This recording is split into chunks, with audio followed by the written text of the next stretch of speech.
मिरजेत कोयता घेऊन दहशत, दुकान फोडीनंतर सिनेस्टाईल पाठलाग, 2 गुंडांना बेड्या. मिरज शहरातील पान टपरीवर बसलेल्या तरुणावर कोयत्याने हल्ला करण्याचा प्रयत्न झाल्याची धक्कादायक घटना घडली आहे. या प्रकरणी मिरज शहर पोलीस ठाण्यात दोघांविरोधात गुन्हा दाखल करण्यात आला आहे.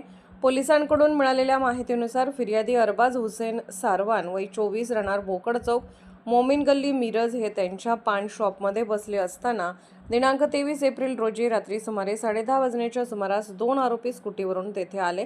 या प्रकरणातील आरोपीमध्ये सद्दाम इस्माईल नदाब राहणार मुजावर प्लॉट सांगली व समर्थ राजू पवार राहणार सांगलीवाडी ज्योतिबा मंदिर परिसर यांचा समावेश आहे. माहितीनुसार सद्दाम नदाब याने फिर्यादीकडे येऊन एका व्यक्तीबाबत विचारणा केली. त्यानंतर अचानक हातातील कोयत्याने फिर्यादीवर हल्ला करण्याचा प्रयत्न केला. मात्र फिर्यादीने प्रसंगावधान राखत खाली वाकल्यामुळे हल्ला चुकला व कोयता पाण्याच्या कॅनवर आदळला. घटनेनंतर फिर्यादीने जीव वाचवण्यासाठी दुकानाच्या मागील दरवाजातून पळ काढला. त्यानंतर आरोपींनी पान टपरीतील काउंटर व इतर साहित्याची तोडफोड केली. तसेच जवळील मिलन किराणा दुकानात जाऊनही कोयत्याने हल्ला करून साहित्याचे नुकसान केल्याचे सांगण्यात आले.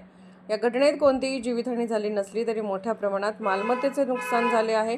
या प्रकरणी भारतीय न्याय संहिता 2023 अंतर्गत विविध कलमानुसार तसेच शस्त्र अधिनियमाअंतर्गत गुन्हा क्रमांक 153/2026 दाखल करण्यात आला असून पुढील तपास पोलीस अंमलदार पाटोळे करत आहेत.